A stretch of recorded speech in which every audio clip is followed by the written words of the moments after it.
السلام عليكم ورحمة الله وبركاته. ماتش الأهلي وإنبي، الأهلي بيخسر من إنبي 1-0 في البلاس 90.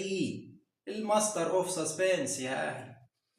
مفيش أداء، هنتكلم في إيه يعني؟ أنا ده والله طالع الفيديو ده عشان ده اللي هيجلطني، ده اللي هو مش ده، لا مش ده، مش الأهلي اللي هيجلطني، إن اللي في الأهلي العناصر الحلوين الجامدين، اللعيبة الامامير. اكرم بيه ازاي واقف في التسلل يا اكرم بيه؟ واقف ورا حمزه علاء بتهبب ايه مش عارف، كان واقف ورا حمزه علاء مش عارف بيقضي حاجه ولا بيه. انا والله واقف ورا طب قول للعيبه ان مصيده التسلل هتبوظ، انا كده عم ببوظ مصيده التسلل اللي هم عاملينها، اللي هم اصلا والكره بتتلعب بيشاوروا السلام عليكم يا حكم، الكره تسلل يا عم، احنا مطمنين الكره تسلل، احنا ظابطين التسلل. حتى حمزه ما قالوش انت واقف ورايا بتعمل ايه؟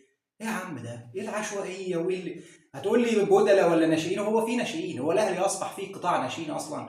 والاستاذ اللعيب الكابتن محمد نجيب اللي جاي من الواحد خلاص هيتجنن والله. لا، احنا بندخل اي بطوله يا جماعه، ودي عاده الجماهير، خلي بس الواحد يهدى كده ونفسه عشان نقول كلمتين بالعقل بصراحه يعني. الكلام ده انا خلاص هنفجر والله. الاهلي بيدخل اي بطوله عايز ياخد البطوله، بيشارك في اي بطوله فبيبقى المنافس الاقرب والاول على هذه البطوله.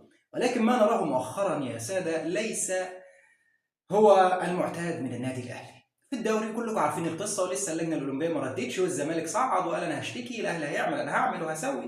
مش عارفين ايه اللي هيحصل لسه في موضوع الدوري، هل هنكمل لو المطالب ما اتحققتش ولا اتحققت ولا ايه؟ يعني هنشوف الدنيا فيها ايه. ولكن في كاس الرابطه اللي انت مشارك فيها عشان تجرب الناس، عشان عندك ماتش يوم 1 ابريل 1/4 اللي هو تقريبا تاني يوم العيد على طول، يعني بعد 10 ايام من ماتش انبي ده، انت عندك بطوله مع او في الربع النهائي، هي بطوله ممكن لو خرجت من الهلال هتخرج من البطوله، بطوله دوري ابطال افريقيا. فانت عندك ماتش الهلال يوم بعد 10 ايام، عايز تجرب الناس، تمام. مدي ليه اشرف بن شرقي راحه سلبيه، حسين الشحات راحه سلبيه، مصطفى العش راحه سلبيه، مش عارف محمد عبد الله مش عارف مصاب ولا واخد راحه سلبيه، عدد كبير من اللاعبين غير المنضمين لمعسكر منتخب مصر اللي هيلعبوا بكره مع اثيوبيا واخدين راحه سلبيه. طب ليه؟ انت اصلا لو مشارك فيها عشان تجرب الناس، ما تجي اشرف بن شرقي لعب كام دقيقه مع الاهلي؟ مصطفى العش لعب كام؟